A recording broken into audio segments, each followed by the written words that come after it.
And this whole process, the four-step study, is meant to be repeated. So it can be repeated 3 times in a year, right? And remember when I talked about the layers of sobriety? Well, these things can be broken down into singular issues as we go along. I'll give you an example in my case. 20 years ago, it was alcohol. That's what originally brought me there. That's what I felt was my issue, but it really wasn't. It was one of them.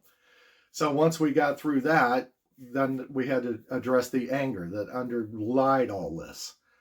And I thought supported the alcohol, but it really didn't. Because once I got through that, I realized what was really at the base of all this, what was really at the foot of it all, was a resentment and unforgiveness that I had for my father.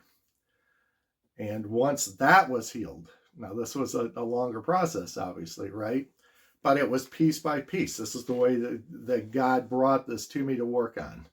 It wasn't all at once. I don't think I could have handled it all at once or understood it. That's why we use this singular model for this study as well.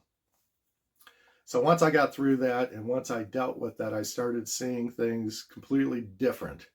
But if I had not gotten through the other issues first, right, the sobriety from alcohol, the sobriety from anger, I would not have been able to deal with the resentment and forgiveness, the unforgiveness that was in my heart, as I should have.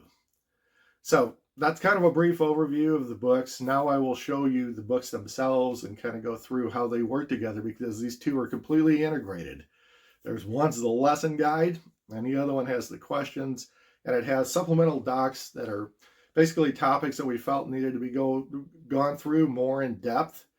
However, we didn't want to detract from the lesson and being concise in the lesson itself. So we put those in their own separate document in the workbook to go along with the daily devotionals and everything in there. All right, let's go to the books.